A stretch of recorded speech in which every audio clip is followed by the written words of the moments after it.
Hi, David here from Jotform, here to show you how to use filters in Gmail. First, log into your Gmail account at gmail.com. To create a Gmail spam filter, click the settings icon found on the top right corner of the page, then click on Settings. Go to the Filters and Blocked Addresses tab, then click Create a new filter.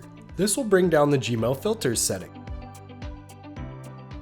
In the From box, enter Jotform's default sender email address, then click on the Create Filter button. In the filter list, select Never Send It to Spam and also apply filter to matching conversations. So when a new message arrives that matches the search criteria, it will not land into your Gmail spam folder. That's it! Your Gmail filter is now set.